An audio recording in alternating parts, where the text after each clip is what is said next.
Hola, ¿qué tal? ¿Cómo están todos ustedes? Muchísimas gracias por invitarme a este congreso. Para mí siempre es un placer estar con ustedes desde México. Bueno, vamos a tomar un tema que se llama rectorragia en el lactante y la pregunta va a ser que si siempre es alergia. Y creo que es un tema muy apasionante porque finalmente en este momento, con todo lo que ha sido el incremento en prevalencia de alergia, etcétera, parecería que todos los niños que tienen rectorragia solo se diagnostica o se tiene diagnóstico de alergia. Para eso vamos a presentar un pequeño caso clínico. Es una niña de 1 año 11 meses, llegó al hospital con, primero había o tenía el antecedente que había ido con su pediatra porque desde hacía 3 meses había presentado justamente un poco de sangrado a través de su anito, eran estrías de sangre con un poco de moco y se le había diagnosticado alergia a la proteína de la leche de vaca. El médico había cambiado a una fórmula extensamente hidrolizada, no había mejoría, cambió una fórmula elemental y a pesar de que había ya hecho este cambio, las evacuaciones con sangre incrementaron un poco, se hicieron cada vez un poco más progresivas, por lo que decide hacerse una interconsulta gastroenterología. Cuando nosotros la revisamos e hicimos el interrogatorio, no tenía ningún antecedente en la familia sobre alergias y ningún otro sistema nos estaba marcando datos de alergia. Su piel normal, respiratorio normal, todo estaba dentro de lo normal.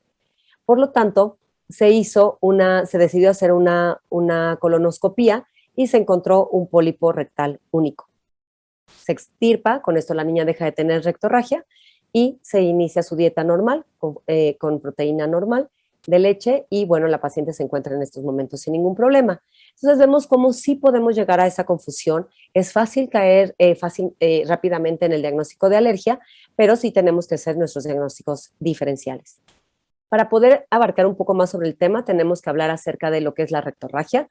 La rectorragia hay que recordar que es la pérdida de sangre a través de lo que sería el ano y es sangre fresca. Vemos una fotografía en donde, por ejemplo, como son lactantes, lo que estamos hablando es de este periodo de tiempo, normalmente todos tienen su pañalito y a veces vemos un poco de moco o estrías, pero la sangre es roja, es rutilante y obviamente en la mayoría de los casos, o sabemos que esto nos habla de un sangrado de tubo digestivo más hacia intestino grueso y sobre todo en la parte final del mismo.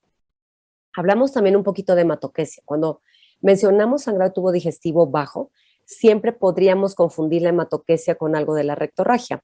En algunos artículos, algunos autores nos menciona que la diferencia de una y otra puede ser la cantidad, aunque no se ponen mucho de acuerdo, pero lo que podría ser es que en la hematoquesia la mayoría de los autores mencionan que la evacuación viene mezclada con esta sangre y que es roja.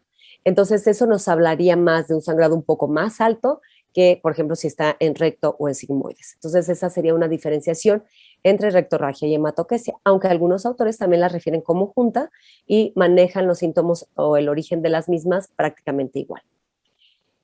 Es bien importante que cuando estamos hablando de lo que es la rectorragia en el lactante, tenemos que tomar ciertos datos y creo que lo que puede ayudarnos y como lo planteamos en el caso clínico que mencionamos, era muy importante preguntar los antecedentes familiares, algún antecedente patológico, algunos ingesta de algunos alimentos o de algunos, por ejemplo, no solamente para alergia, sino también si el paciente comió betabel, por ejemplo, o si comió sandía. Algunas veces los papás confunden este color con sangre, o bien algunos colorantes, por ejemplo, no sé, en México se venden de estas obleas de colores, que la verdad es que pintan las evacuaciones, depende del color de la oblea. Es muy importante también que de acuerdo a la edad de cada uno de los pacientes, nosotros podemos determinar algunas causas y eso lo vamos a ver un poquito más adelante. Las características de cómo está ese sangrado, si es rojo rutilante o si es melena, que nos hablaría, por supuesto, de sangrado de tubo digestivo alto. Obviamente las características, si es diarrea, si se presenta o no se presenta acompañado de algunas otras características dentro de la misma evacuación, como por ejemplo restos de alimentos y algunas otras cosas. Y es muy importante los síntomas que acompañan a la rectorragia. No es lo mismo un paciente que no tiene ningún síntoma y que solamente la mamá cambia el pañal y observa la sangre a un paciente que tiene fiebre, que tiene malestar general, etcétera. Por lo tanto, los signos físicos, cuando nos llega este paciente, es decir, la exploración física, tiene que evaluar muy bien su estado hemodinámico, o bien cómo está la frecuencia cardíaca, cómo está la tensión la tensión arterial. Y dentro de lo que es la exploración del abdomen, Tenemos que determinar muy bien si hay dolor, cómo está la sensibilidad, si hay distensión o no, si hay visceromegalias, si hay algunas masas que se puedan estar palpando. Y lo más importante hasta este momento es valorar la región perianal. ¿Por qué? Porque nosotros algunas veces omitimos esta valoración por, no sé, porque no queremos molestar al bebé, etcétera. Pero es muy importante evaluar toda la región alrededor del anito, toda la zona perianal. Ahí incluso podemos hacer el diagnóstico. Una fisura anal, se hace el diagnóstico inmediatamente. Es importante hacer el tacto rectal porque este nos va a permitir sentir alguna masa. Entonces, aunque sean niños pequeñitos, podemos utilizar nuestro dedo más pequeño para hacer la exploración con bastante gel y tratando de, pues no molestar al niño. Creo que en cuanto a la edad del paciente y sobre todo porque estamos enfocados en esta plática en hablar acerca de lo que es la rectorragia, básicamente del lactante, creo que tenemos que hablar, cuando hablamos del lactante menor, no podemos dejar al recién nacido, porque si vamos a hablar nosotros de todo el diagnóstico diferencial, si nos acercamos más hacia la etapa del recién nacido, tenemos un poquito más de diagnósticos que también tenemos que tomar en cuenta. Obviamente, hoy por hoy, la alergia sí sigue siendo en un paciente con rectorragia que se encuentra en buen estado general, sigue siendo la causa más frecuente de esta situación. Pero ¿qué pasa? Como decíamos, de la fisura anal, que a veces por no revisarlo no lo vimos adecuadamente, las causas infecciosas, que aquí podríamos lograr una diferenciación desde el interrogatorio. ¿Ha tenido fiebre? ¿No ha tenido fiebre? ¿Ha dejado de comer? ¿Tiene vómitos? ¿Otros síntomas? Obviamente tenemos algo de hiperplasias nodulares linfoides, que vamos a hablar un poquito de esta confusión o de esta controversia que hay sobre este tema. La deglución de sangre materna y la deficiencia de vitamina K es muy importante que lo consideremos cuando estamos mencionando o cuando estamos en una etapa de recién nacido. El simple hecho de que nos digan, no, nació en un lugar donde no le aplicaron vitamina K, podría ser parte de una coagulopatía, que aunque normalmente son otros los síntomas, podemos tenerlo como dentro de nuestros diagnósticos diferenciales. Y ojo, hay causas menos frecuentes, pero que tenemos que tenerlas también en el radar. Por ejemplo, un niño con enterocolitis podría estar empezando solamente con evacuaciones disminuidas de consistencia, con algo de moco, con estrías. Y si tenemos algunos antecedentes, podríamos sospecharlo. O bien, la enfermedad de Hirschsprung. Hay que recordar que esta enfermedad podría hablar no solamente de distensión, dolor abdominal, un poco de evacuaciones con sangre, y al tomar la placa, a lo mejor vemos datos de enterocolitis secundaria a esta enfermedad. Tristemente, en Latinoamérica todavía seguimos diagnosticando la enfermedad de Hirschsprung de forma muy tardía. Entonces, no olviden tenerla en cuenta como algo que pudiera darnos puntitos de alarma dentro de esta rectorragia. Y ojo, si yo tengo un paciente en donde esta rectorragia no se relaciona o no estamos tan de acuerdo en que puede ser una causa infecciosa y estoy sospechando una enfermedad inflamatoria intestinal, recuerden que cualquier enfermedad inflamatoria intestinal o sospecha de la misma en los niños que son menores, principalmente de 2 años, siempre tenemos que sospechar que tengamos por ahí una inmunodeficiencia y esto nos va a hablar de situaciones más graves. ¿Qué sucede? Y voy a detener un poquito, como decimos, en la fisura anal. No olviden la exploración. Esta nos da las estrías de sangre. Es muy frecuente porque la podamos encontrar. Y ojo, casi siempre la sospechamos cuando tenemos un paciente estreñido. Pero cuando tenemos, sobre todo en los primeros días de vida, en donde se expulsa el meconio de forma muy fuerte o bien hay mucho gas y expande demasiado el anito, aunque no tengamos como tal un estreñimiento, sí podríamos llegar a tener esa fisura por esta ruptura de esa región anal. La deglución de leche materna, que bueno, hay que explorar a la mamá cómo está la glándula mamaria, cómo está el pezón, si está o no, y aunque como decíamos también previamente, normalmente nos da más datos de sangrado de tubo digestivo alto, en algunos reportes se ha mencionado que puede tener sangrado o se puede ver un sangrado o un reporte de sangrado rectal. Ya habíamos dicho de la coagulopatía, es muy importante hacer el interrogatorio si se aplicó o no la vitamina K al inicio de la vida de este paciente y obviamente también si no y tenemos otros datos como petequias, equimosis, bueno, valorar la posibilidad de algún déficit hereditario de factores de coagulación. Hablábamos también del niño que pudiera estar con una enfermedad de Hirschsprung, tratarlo de encontrar esos, por ejemplo, estos bebitos que tienen una distensión abdominal, que tienen datos de obstrucción intestinal, que empiezan con mala ingesta, que empiezan con esta enterocolitis, con cierta rectorragia. Ojo, siempre, si la sospecha pudiera ser que va más allá del niño sano que tiene rectorragia, inmediatamente hacer placa y sospechar siempre esta enfermedad de Hirschsprung. ¿Qué pasa en el lactante mayor? En el lactante mayor, prácticamente los diagnósticos diferenciales son muy similares a los del pequeñito o el lactante menor. Sin embargo, bueno, aquí la posibilidad de alergia es mucho más alta.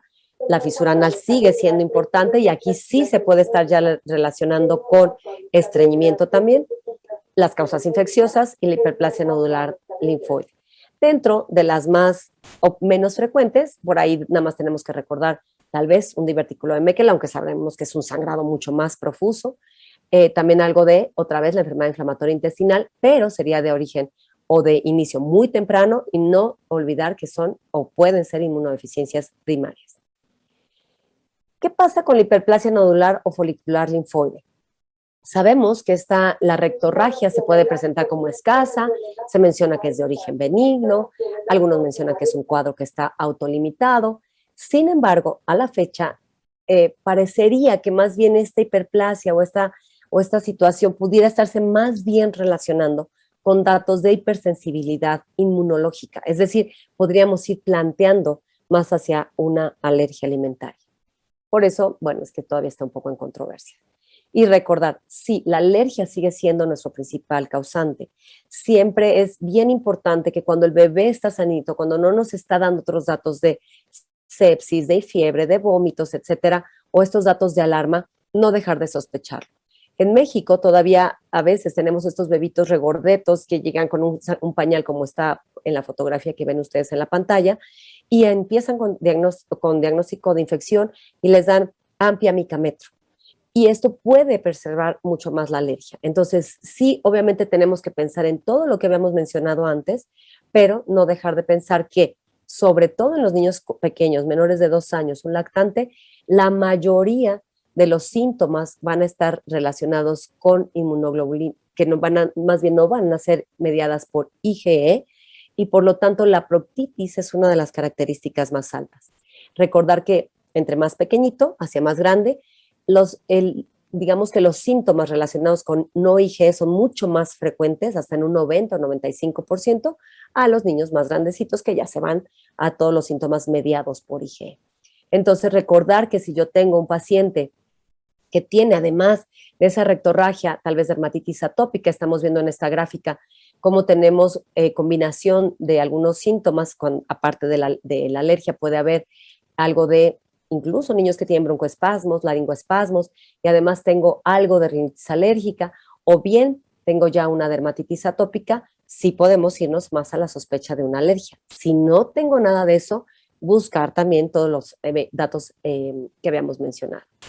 No olvidar que curiosamente se habían reportado y en algunos años atrás que la intolerancia a la lactosa podía causar sangrado o rectorragia. Recuerden que esto no es lo frecuente, no es lo normal. Si yo tengo una intolerancia a la lactosa, normalmente con rectorragia, tengo que sospechar causas secundarias. ¿Por qué? Porque quiere decir que hay una inflamación del intestino que debe de ser secundario a algo que está lastimando ese intestino, esa vellosidad, y por lo tanto me está causando este sangrado. Recuerden que cuando hablamos de algo de lactosa únicamente, está dentro de la luz intestinal. Es decir, la lactosa no va a afectar como tal la vellosidad a tal grado de provocar un sangrado. Pero sí, cuando tenemos una alergia o tenemos una infección, por ejemplo, entonces sí puede haber una infección de la vellosidad con rectorragia y, por supuesto, con una intolerancia a la lactosa secundaria. No olvidar esta parte de que es secundaria. Recordar que siempre que tengamos o cuando estemos sospechando, tengamos dudas si hay datos de una intolerancia alimentaria o una alergia, recordar que cuando nosotros tenemos ya una respuesta sistémica, siempre va a ser una alergia alimentaria que puede relacionarse con una intolerancia secundaria, por ejemplo, a la lactosa o algún otro defecto enzimático.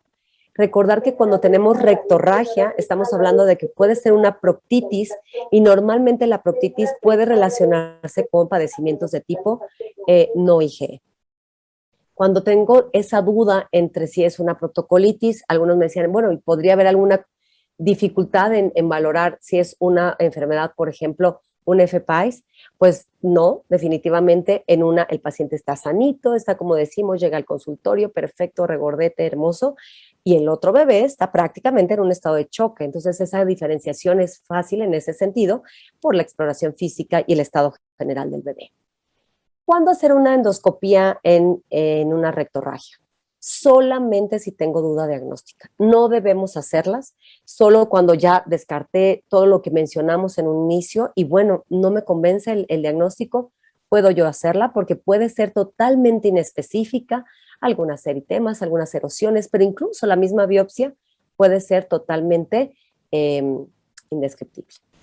Así pues, en cuanto a las conclusiones, sabemos que el sangrado rectal, sobre todo en el recién nacido, en el lactante, sí nos puede ser alarmante, sí puede ocasionar una situación de angustia para los papás, pero en la mayoría de los casos es benigno. Si nosotros estamos hablando que se trata de una situación benigna, entonces es muy importante tratar de diferenciar si es una infección, una enterocolitis necrosante, una malrotación del intestino medio, una isquemia, una enfermedad quirúrgica, para poder dar el tratamiento específico de cada una de ellas.